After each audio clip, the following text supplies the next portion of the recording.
I'm Eva, and I would like to welcome you to another episode of The Charm of It, a podcast for knitters who share my fascination with the nitty-gritty details of our craft. This is Thistle, one of my co-hosts, and my other co-host, Moth, is on her way over. She's now in my lap, you just can't see her. There's her tail. It's so nice to see you again if you are a returning viewer, and if you're a new viewer, thanks so much for giving me a go. There are so many knitting podcasts these days, so there's something for everyone's taste.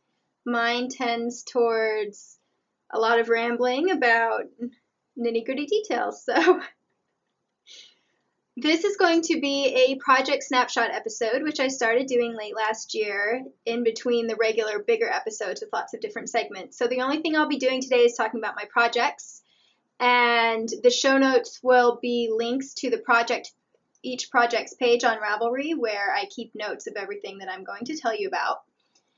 And usually this is for works in progress, but this past month, well, since the new year began, really, I've been kind of taking a more relaxed approach to knitting. So instead of making sure that I always have multiple projects on the go, that kind of thing, I've been knitting a lot more on one project at a time. So almost everything I have to show you is already finished, but I'm still going to talk about it in detail and do all that kind of fun stuff while Moth and Thistle try to get comfortable. Oh, one other administrative thing.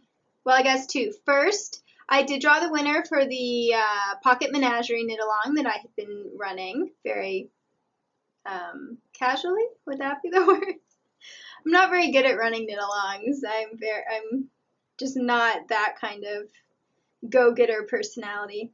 Anyway, so the winner is drawn, and she has already chosen her pattern and gotten all that, so don't think I forgot about you if you were a participant in that knit-along. Secondly, after my last episode aired, I got a message letting me know that the focus stuff was making someone motion sick, and I felt really terrible. I'm prone to vertigo and motion sickness myself, and so that's not something I ever want to inflict on other people. So I apologize for that. I do have my camera set up a little differently today. Last time I hadn't recorded in over a month and I was feeling kind of tired, so I honestly just set it up wrong. So hopefully it will be better today. If not, do let me know. I can't change my equipment. However, what causes the focus issues is when I try to hold knitting right up next to the lens. So if you would prefer that I not hold the knitting up to the lens in order to avoid those kinds of in and out of focus issues, just let me know. I'm happy to switch that.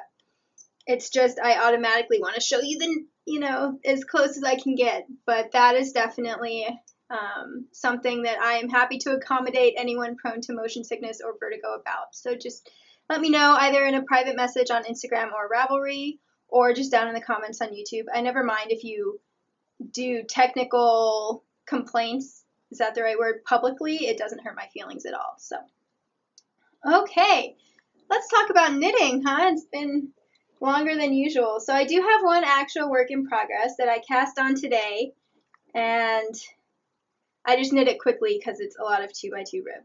So I'm calling this my Lisa Frank hat, because if you are of my generation and time and place, that kind of thing, you will know that when I was in elementary school and you went shopping for your back to school supplies in the fall, in addition to the regular paper folders, there would also be these very decorative folders that had like rainbow glitter horses and kittens and daisies and all that kind of thing. And these are the Lisa Frank folders, and you hoped that your parents would understand why they should pay, like 5 times as much money for decorative folders.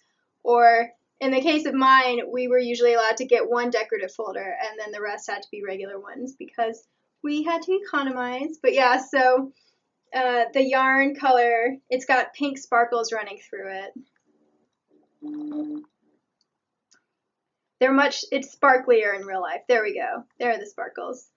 And then the rainbow colors just makes me think of Lisa Frank. Sorry. I am drinking tea today to energize myself. I'm really worn out after going to my local rally on Saturday. So, trying to keep my back rested from all that. Okay, so I did not pick out this yarn. as you might have expected if you've watched before and seen the colors I usually pick. My niece picked this out when I was home for Christmas. I took her to the local yarn store because for her birthday she wanted a cat-eared hat. She saw me, I was knitting a pussycat hat. I'm saying it that way so that I stay family friendly. But so she saw me knitting one of those that I was going to send to the DC rally, and she decided that she wanted a cat-eared hat as well. So we went to the yarn store, and it was really funny because first she picked out this like highlighter pink crazy yarn. Sorry, I'm holding the yarn doubled, so that's a thing. And I was like, because I brought it to the worsted wall first because that's what the pattern is written for. And I was like, okay, do you want to keep looking? She's like, nope, this is the yarn. I'm like, are you sure? Yep. So we're headed towards the cash register. And suddenly, one of the shop display projects is this, I think it was crocheted vest that was made out of this yarn. And this has a very long color changes. And so it's almost like a rainbow gradient of pink sparkles. And my niece's eyes got really big. The project had made the most of it by being knit circular. My niece's eyes got really big, and she decided that she would rather have this yarn for her hat. So that's also what makes it even more Lisa Frank, is that it's going to have kitty ears. So I'll stop knitting and show you. I have never heard of this yarn company before. I believe it says it's made in Turkey, and the main languages it's in all kinds of languages, including Russian, which was kind of fun. So I'm guessing it's a Turkish brand. I think the brand is Nako or Nako, and then the name of the specific yarn is Arya Ebruli Sim. It is 76% acrylic, 4% metallic polyester, 10% wool, and 10% alpaca. So my niece is the only person that I will knit with acrylic yarn for, and polyester yarn. So yeah, and I'm really happy that she wanted a hat because for most of her childhood, she has been convinced that she looks ridiculous in hats. That's her words, not mine. And even though it doesn't get super cold in South Texas, they do have cold days, and hats are just so nice for that. So I'm glad that she has finally decided that she wants to wear hats. So let's talk about the pattern. I'm using the Kit Kat pattern by Andre C. Knits because that one is knit in the round, and I really like the stitches that make the ears very well defined. And this is a very light fingering weight yarn. It has over 500 yards to 100 grams. On Ravelry, it's categorized as sport weight, but I don't know what's going on there. So I'm holding it double, and that gives me a kind of DK light worsted weight. And so Kit Kat hat, the pattern, it's free, is written for worsted weight, and she suggests casting on 88 stitches. So I just went ahead and bumped it up to 92, just since my yarn was probably going to knit up a little bit tighter. And then when I knit the first hat, I followed, like the hat I knit in Texas, I hadn't brought any circular needles with me, so I needed to knit it flat anyway. And so I followed the pattern provided by the activist group that was running that movement that I cannot name to stay family friendly. But and so they recommend 4 inches for the ribbed band. And so I had my niece try on the final hat, and she decided she wanted it a little shorter, around 3 inches, and then it turns out that's exactly what the Kit Kat pattern suggests for length of the brim. So that worked well. So I followed that to pattern, and then the other modification that I'm making, I'm probably going to make the body a little shorter. Well, kind of. Okay, so when my niece tried on the hat that I had knit and then mailed to DC, she didn't like that the ears sat kind of back because, of course, unless you put the hat on and you have the brim like right here and then right there, that's the only way to get that center seam right above your head.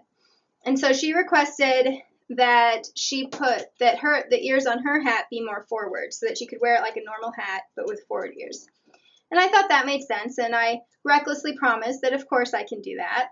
And because in my mind, short rows are an easy answer, right? I would just do some short rows along the back of the hat, and then when I seamed it up at the top, that would make it sit more forward.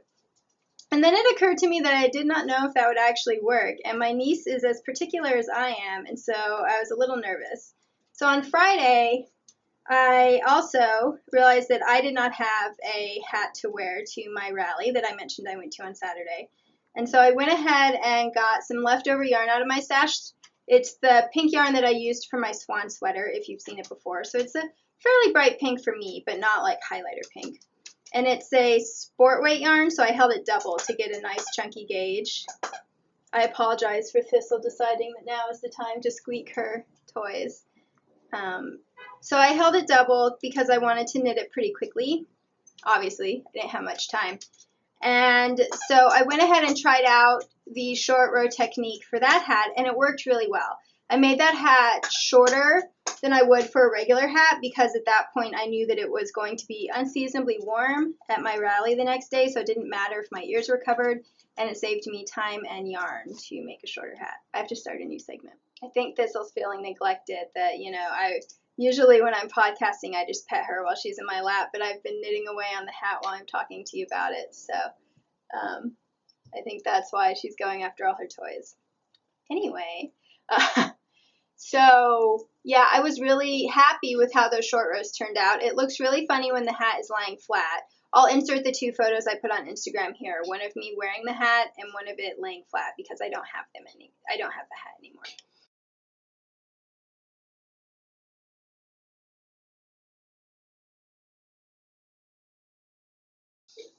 So, oh, I'm sorry, my radiator's about to click on, and it always sounds like an angry spirit is trying to bust its way out of the radiator. But don't worry, no one's trying to break my house down. Okay. So it looks funny when it's lying flat because the front is significantly shorter than the back. I think I ended up with the back about 2 inches longer.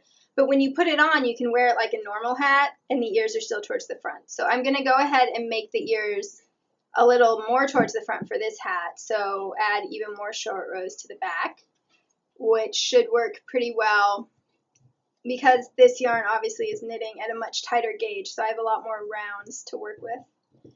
And so all I do for the short rows, and what I did with the larger hat is for every 3 regular rounds, I did 2 short row rounds, and I'll show you why in a minute. So I'm following that policy for now, hi Moth, with this hat, and we will see whether that creates too many short rows or what's going on. Okay, so all I did to do the short rows is, here's my beginning of round marker. Oh, sorry, Moth. Oops. Okay, here's my beginning of round marker, and when I finish a round, I go ahead and I like the shadow wraps method, which is the one described in the Fish Lips Kiss Heel, but there are also tutorials for it online. So I go ahead and I make the very last stitch of the round my turning stitch right here, and then so I've got 92 stitches on the needle, so the back half is 46 stitches. So then so this is 1 stitch, then I go ahead and knit 44 stitches, and I make the 45th stitch, which is the 46th, if you also include that turning row, the other turning stitch. So at that point I've done 1 short row. And the reason why I have to go ahead and do a second short row is because, of course, I want to knit the hat. I don't want to purl it. So I purl back, I do 1 more turning stitch, then I knit back to the stitch marker, and then I just knit normal rounds. So I think I'm on the 2nd or 3rd normal round, and so I've done 1 short row thing so far because I've only just finished the ribbing.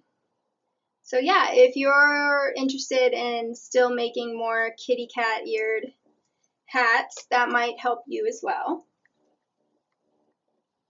I have one more thing to say about the hat once I drink some tea.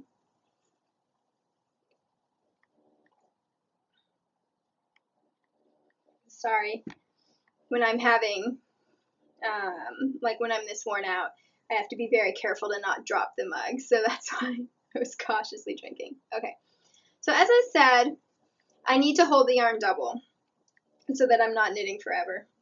And because this is a gradient color change yarn, and I wanted to hold it double, I couldn't just pull from the inside and outside of the same ball.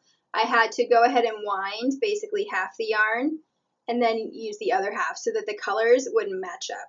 And since this is a very subtle, long color change, kind of gradient rainbow, you can tell it fades.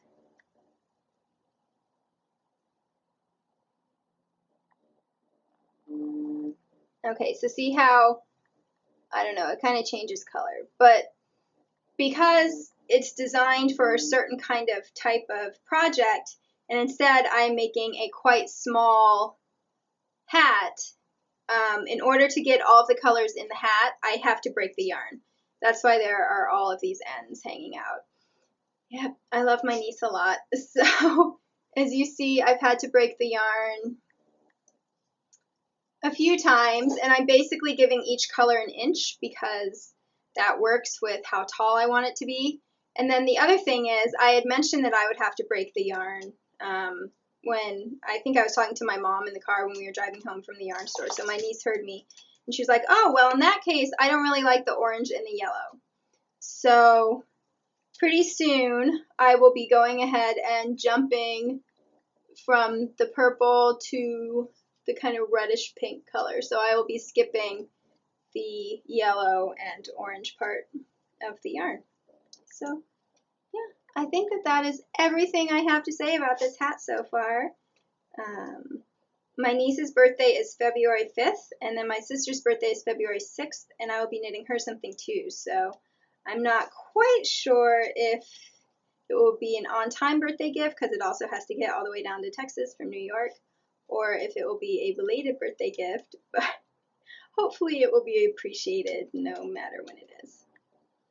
Okay, so I'll go ahead and put my knitting down so that I can tell you about the other things I've been working on. If you can hear rumbling, that's moth purring. Okay. So I went ahead and knit up some mitts to match my Rusaka cowl, and this is with some of the leftover yarn. That's the accurate to color back there. Though it's a little bluer, I think. No, that looks pretty good.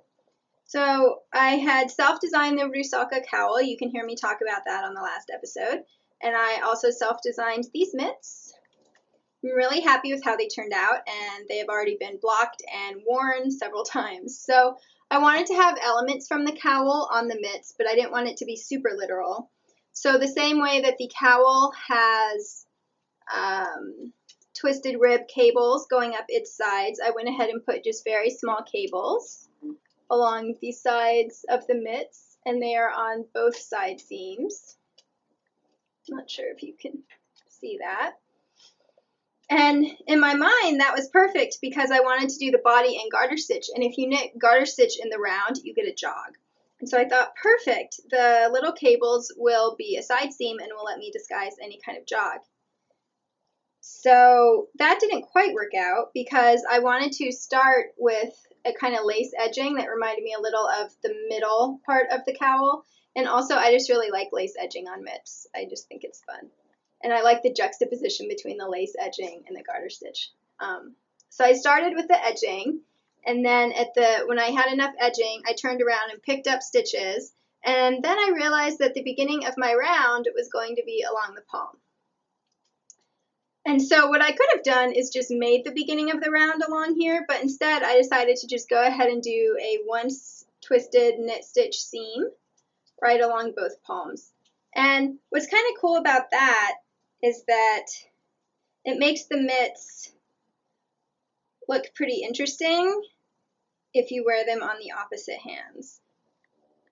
Because as usual for these kinds of projects, I put the thumb gusset a little towards the palm so that they'd be more comfortable to wear, and so the mitts sit differently. But yeah, so I think both ways are fun. And I like how the seams make it look the faux seams make it look a little bit old-fashioned. So, yep. I included the details of what I did on the project page. I did a typical increase gusset, and then I have another twisted stitch seam running along there with the thumb too. So yeah, I think this took about half of the yarn that I had left. Let me check Ravelry real quickly.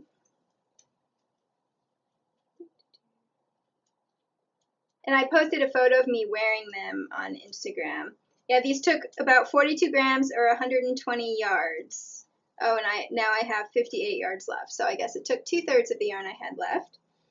And I really like this length of mitt too. So as I said in the last episode, I am interested in making more mitts this year. And so far I've been wearing this so much that I definitely think more pairs would get worn. So I like matching sets. I'm going to start a new segment and then I will talk about some more projects. I have 2 more projects to show you. Neither of them have had the ends woven in or have been blocked yet. I'm going to go ahead and do that this evening, but I wanted to record the podcast before the sun went down. Plus, once I've gotten them wet, I can't hold them up for the podcast. So first up are a gift knit, and these are a pair of socks. I called them Garden of Delight socks because the friend I knit them for is a wonderful gardener. And this is the first pair of man socks I've knit. None of the other men in my life, like my dad or my friends, have ever requested socks. So my friend has a 10.5 shoe size, and I went ahead and looked at the chart from Sensational Knitted Socks by Charlene Shirts. Sorry. And it indicated that I needed to make the socks about 1 inch larger than I would make socks for myself. And luckily, I had just used this yarn, which is West Yorkshire Spinners, their Birds colorway, or their Birds line. This is the Blue Tick colorway, and I had used the Wood Pigeon colorway for a pair of knee socks. So I knew that with that yarn, if I was knitting English style on size 1 needles, my feet liked a 56 stitch sock. So I went ahead and knit him a 64 stitch sock, vanilla because it's self-patterning yarn. And I did the same, I used the same Cascade Heritage silk in white for the cuff and toe like I did my socks, but I went ahead and used the West Yorkshire Spinners yarn for the heel because it's a tougher yarn and because I wasn't really worried that I was going to run out of yarn. I did the Fish Lips Kiss heel just like on my knee socks too, which is my go-to sock when I'm using a self-patterning yarn. So if I did a traditional gusset, the patterning would change. So that's the only time I do a short row heel instead. But I think it's fun because you can kind of see the structure of the heel based on the stripes. And then just did a 2x2 rib for the cuff. I think it's 16 rounds. And for the toe, I used the My Favorite Toe from a Knitty article that I will make sure is linked to on the project page because I really like this toe. I'm going to start using it on my socks as well. Instead of doing decrease 1, do a plain round like that, she does a more gradiated, I think that's the word, decrease rate, and so that makes it really nice and round. The only difference is her favorite toe, she decreases all the way until she only has 4 stitches left because she has very pointed toes. And so I stopped and grafted when there were 8 stitches on each side, so 16 stitches total. I didn't ask my friend whether his toes were pointy or round, and I figured that this kind of split the difference. So yeah, I'm really pleased with how they knit up. I'm really hoping that they don't itch him because, as I said, the West Yorkshire Spinners is definitely on the sturdy side of sock yarns, not on the soft bed sock side. That's part of why I wanted to do the cuff in the Cascade Heritage Silk, which is a merino silk blend. So I know that with me, if I'm using a sturdier sock yarn, if it's going to itch me, it'll be around the cuff. So hopefully that'll work. And I noticed that my knee socks, which I talked about wearing last time, I had worn them without blocking them. And now I've blocked them and they definitely softened up a bit. So I will make sure I block these before getting them out. And in order to preserve the pattern, I did pull from the other end of the ball, basically, for the heels, so that, you know, the stitch pattern carries on uninterrupted. I thought it was interesting since the socks were knit with an 8-stitch difference in the rounds. So my socks have 4 rounds for each of the colors, and then 3 rounds for each of these, like, little the Fair Isle looking bands in between. And his socks have usually 3 rounds for the color and then 2 rounds for the little Fair Isle bits. So I guess that's the difference that 8 stitches makes. And yeah, I'm really pleased with how they turned out so that they fold exactly in half. So I must have followed the chart right for length. I'm always nervous when I'm knitting socks for people who I haven't met. But so far, everyone has always said they fit. So either everyone is very nice or following that chart and hoping for the best works.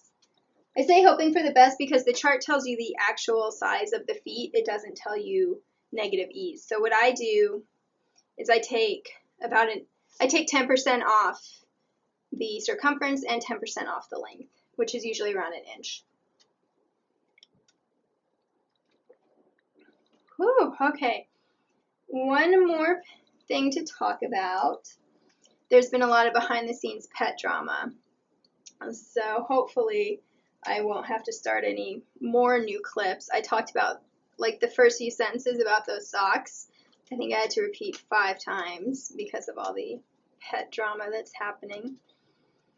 I think it's because I've got a pillow behind my back, so there's not as much space in my lap as usual. So, okay, back to the knitting. I apologize for discussing the pets. So this is my Kingfisher shawl. I just bound it off, staying up too late last night. It has not been blocked yet, so blocking is going to make a big difference because it's all lace. But here is half of it. And there is the other half, and it's blowing out the camera because it's dark. And there you can kind of see how long it is. As you can see, it is absolutely massive. Obviously, I do not plan to wear this like a scarf, right, because that will be pretty ridiculous. I knit it to basically be a cape, but like a loungewear cape, because since I have chronic illnesses that cause me pain, especially in my neck and shoulders, whenever I wake up, I can't put my arms into sleeves right away. And then during my flare-ups, I mean, it'll be like a few days where I don't really want to put my arms in sleeves. It's really painful. And so, but it's still chilly out, so once I'm out of my nice warm bed, I like to put on another layer to keep me warm while I'm, like feeding the pets breakfast and getting my tea, all those kinds of things, puttering around. And so I've been thinking that a really big shawl, like a half circle shawl, which is what this is, would be an incredibly functional piece of my loungewear wardrobe. And so I was contemplating knitting that, and then a very kind knitting friend, very generous knitting friend, sent me 6 skeins of Quince & Company Osprey, which is their Aran weight, in this beautiful teal, which is called Peacock. And if you watch my podcast, I knit a pair of socks last autumn in the same colorway, the Ouroboros pattern, the spider socks, arachne stockings is what I called them. So yeah, I was incredibly amazed when I opened up the package, and I knew exactly what I wanted to do with it because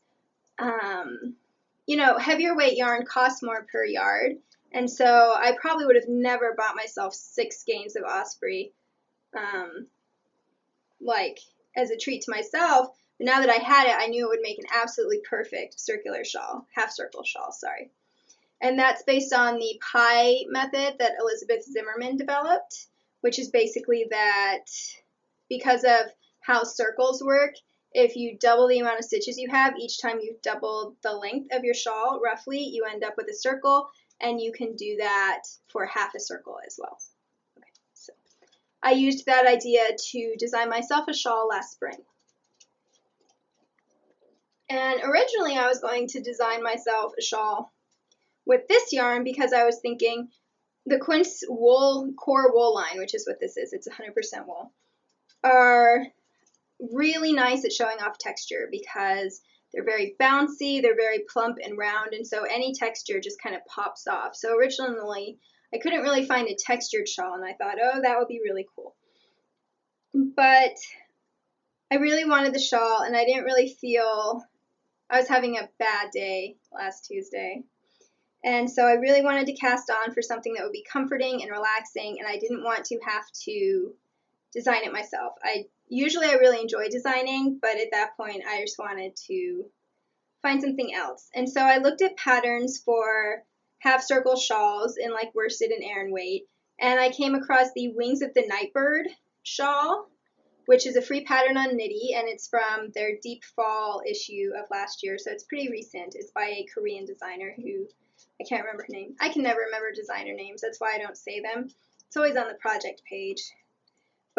And I remembered that Kyla of Arctos Knits, which is a wonderful podcast, she had knit this same shawl. She knit it out of Cascade 220 worsted, and I'd really loved her version. And so I decided that I would go ahead and do that because it's the same pattern, like it's not graded, but it includes yardage and final size results for sport weight, DK weight, or Aran weight. And I really liked, they have example shawls in all three, and I really liked how the Aran weight example shawl looked. I have to start a new segment because the camera is running out instead of because the pets are being crazy. So I thought since I had to move for the camera anyway, I would go ahead and put this shawl on quite briefly because it is very warm, and right now I'm wearing a hand knit sweater as well, so don't need the extra warm. But so that you can see, if you're looking for a cape style shawl, the half circle shawls just sit really beautifully. Okay, so back to my story. So the shawl is designed to look as if you have a pair of wings. And I think it does a really great job of that. It'll be even more obvious once I block it, so I'll be sure to talk about it on my next episode. But you can already see that, it looks like feathers. So I really liked that because wings in this color, first I just like wings in fairy tales in general, of course, remind me of kingfishers, which a few years ago I got to spend about a month backpacking around Ecuador, and for part of that time I spent in the Amazon, the very fringes of the Amazon basin that are in Ecuador, at the most amazing eco lodge, and it was one of those magical, once in a lifetime kind of experiences. And whenever we were going down the river, kingfishers would always be flying ahead of us and then stopping and chittering and then flying ahead again. So I decided that this was just the perfect pattern for my yarn, and that this shawl would be such a nice, comforting knit and also very snugly to wear. So, sorry. Yeah, that's how I decided which pattern to knit with my yarn, and I'm really happy with how it turned out. I will say I went way over on yardage. It calls for, I can't remember exactly how much, but definitely less than 600 yards of Aran weight, and I used 4 full skeins of Osprey, which is 680 yards, plus just a tiny bit from the 5th skein. I didn't even wind the 5th skein. I literally just set it out on my lap and undid a couple yards or like a couple loops, and that was enough because I ran out of yarn with 16 stitches to go, 2 8-stitch rows, and then the little garter stitch bind off. So I don't know, maybe 30 stitches left. And I'm sure that's because I did not gauge swatch.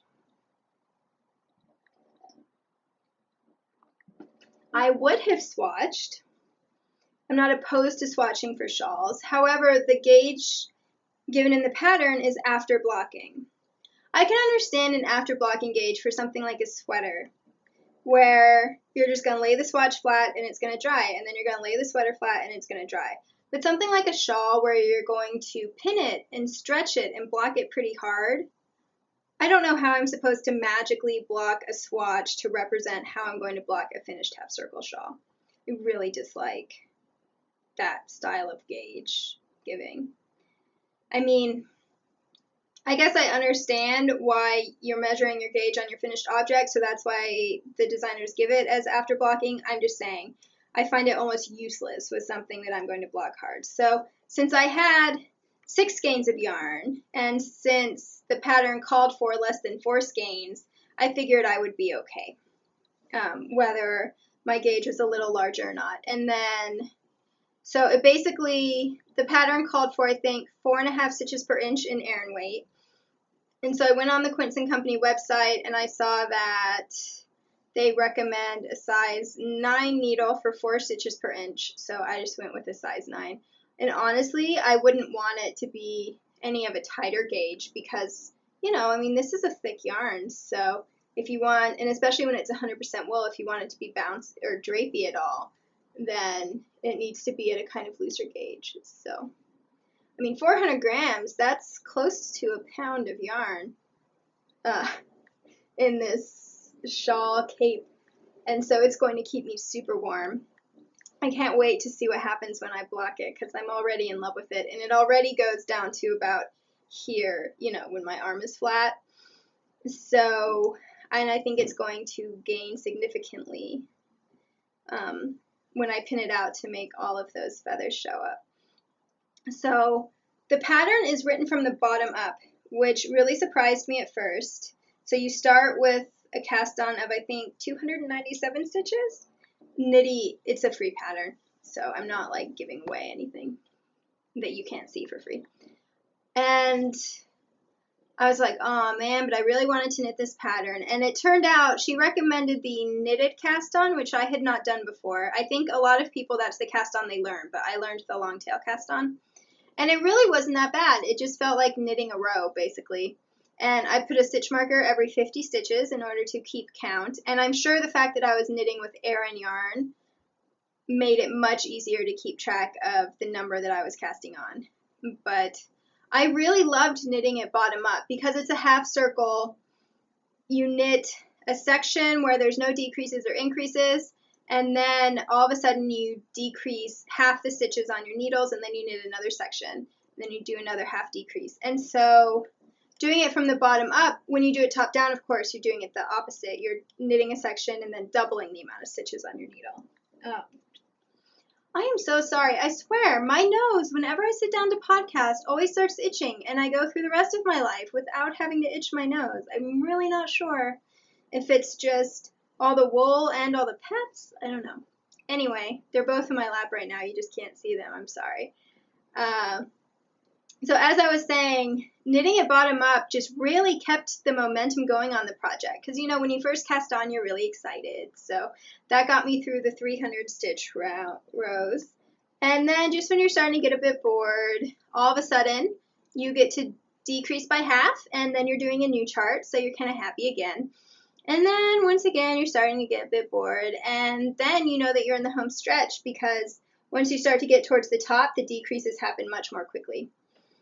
So yeah, I really, really enjoyed this project. The charts are very straightforward, and the first section, which is the one you do on 300 stitches, is only a 2-row chart, so it's really easy to memorize. The wrong sides for the whole piece are rest rows, all purling. You don't have to think about it. And the other nice thing is that for both of the main sections, this little mesh section up here does not count, but there's really not that much of that. But for both of the main sections, there's a center stitch for each chart, and so it's really easy to line yourself up and to make sure that you are on track. A couple times I had made a mistake in counting, and it was really noticeable to me. I didn't have to use stitch markers. Like within, I think, about 6 stitches, I knew that I was off, so I could go back and fix that. And since this is Aran weight yarn, I thought, oh, Moth has her paw in it. I thought I would go ahead and show you, in case you don't know what I mean by reading your knitting. Okay, so in this section, this is a yarn over, right? So if you know you're doing a yarn over every right side row, then you can count how many rows you've done because each yarn over represents 2 rows. So this would be 1, 2, 3, 4, 5, 6 rows, let's say, and you knew, so that's an easy way to keep track of your rows for this chart. And then this center stitch line is the same thing. You do that decrease, which creates that little V section every right side row as well. So you could also count by that if you didn't want to count by yarn overs for some reason. And if you're knitting a right side row and you do your decrease and then you realize, like, and your decrease is right here and it doesn't line up with all these decreases, then you know that you've gotten off. So that's all I mean by reading your knitting. I hope that I was pointing to things that were in focus. So I think that this would be a very achievable project for someone who has not done a lot of lace, but at least knows what a yarn over is. I say that because when I was a very, very new knitter, I wanted to knit socks, and I got Wendy Johnson's Socks from the Toe Up book, and I picked the Dead Simple lace pattern because of its name, but I didn't know how to do a yarn over yet, and I spent, I don't know, at least an hour. A very, very frustrating time because I couldn't make my yarn overs make holes. Now I'm guessing that I was knitting them twisted, which closes the hole up, and trying to Google for help was impossible because almost everything aimed at beginning knitters is about accidental yarn over holes. So it was a little traumatizing. So that's why I don't want to say, like, it's great for beginners, and then if you don't know what a yarn over is and you have a similar experience to me. But yes, this was a very simple, achievable shawl, and I just think it has absolutely gorgeous results. I will definitely wear it on the next podcast so that you can see what it looks like blocked versus unblocked, because there's going to be quite a transformation. One more segment.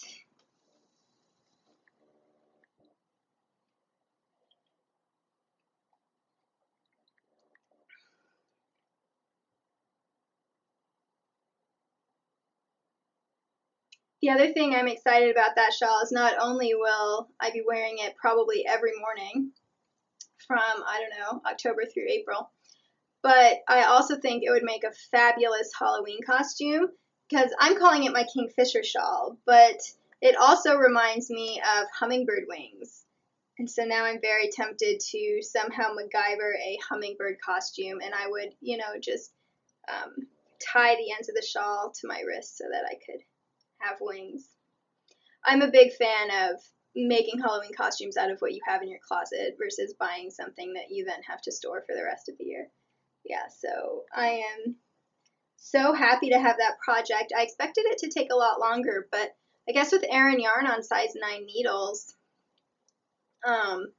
they're really, like, the two big sections were only about 70 rows all together. And since I was pretty much monogamous, whenever I wanted to knit something, that's what I picked up. So I think that's why it ended up going pretty quickly, but I'm really pleased that now I get to wear it as for the rest of winter and into early spring, which is always still cold here, thank goodness. I'm a fan of the cold weather. As far as I'm concerned, if there was no summer at all, that would be even better. But yeah, so that's what I've been knitting this past week and working on. I hope, as always, that you enjoyed the podcast. Oh, I forgot to say I'm wearing my Miss Phryne cardigan for you guys today, since I was not wearing it on the last episode because I wanted to go ahead and talk about the details. So I wanted to be able to hold it up. But now you can see what it looks like on, and you can see that no matter how much I move my arms, the sleeve always comes at least to my wrist, and it comes down here more comfortably. Also, because I mentioned this on my last podcast, I have been using lotion more on my body and moisturizing more, and that has made this sweater wearable over bare sleeve, or bare arms, because I'm wearing it over a sleeveless dress. That's why I conflated those two. So yeah, I can feel the sleeves, if that makes sense, but I'm not itchy, like I'm not, constantly itching my skin, and I'm perfectly comfortable wearing it, but I can still feel it kind of poking a bit, so I would not use this yarn again to knit another cardigan, but I'm really happy at how effective the lotion has been. And it's regular, it's a Vino, which is, I don't know if you have that outside of the US, but it's one of the cheaper brands that you can get at any kind of drugstore or pharmacy, so, not pharmacy. Yeah, Walgreens, CVS, that kind of thing. So, yeah. I don't know if you want to try that out or if you're just something to throw out there. I'm not minimizing anyone who has much more dramatic reactions to wool or allergies or that kind of thing. I'm in no way suggesting that if you put some lotion on, then you'll be able to do whatever you want. And I'm not trying to imply anything about that. I'm just sharing my experience in case it is helpful to someone. So, yep, that's everything. I have some exciting plans for future knitting. I'm finally going to get to start another sweater. I've been waiting. I had to get to the library in order to get a book I needed to start designing my next sweater, but I made it to the library this weekend, and so I'm hoping to start designing that probably tomorrow. I've been very sore and worn out, so I've been trying to take it easy, and so when I've had energy, I need to use it for tasks that I have to do versus things that I want to do, like designing sweaters. So, yep, I should have all of that to talk about on the next episode, and I'm sure I'll have my little Lisa Frank hat done, so that will be fun. Lots of sparkles. Oh, I mean, it is a finished object, the cat hat that I made. I almost forgot to talk about that. As I said, I'm going to insert photos because I don't have it anymore, and the reason I don't have it anymore is because I went to my rally, my local rally, with a couple good friends and two of their kids, one of whom is a 19-year-old awesome woman, and she and I get along really well. We have a lot of, things to talk about whenever we're chatting. Anyway, and she loved the hat, and so when I asked if she wanted to keep it, she got really excited. So she has that hat now, which is really nice because I wouldn't have worn it again. So I was just going to unravel the yarn and figure out something else to do it with. So I'm happy that she wanted to keep the hat. She's the same one I knit those fish mittens for. So, yeah. I think I already talked about all the details of that hat when I was talking about the hat I'm knitting for my niece. I suppose that I should let you go now that I've pretend farewelled you at least 4 times. So have a wonderful week, and I will see you soon. Bye. Bye from Moth and Thistle as well.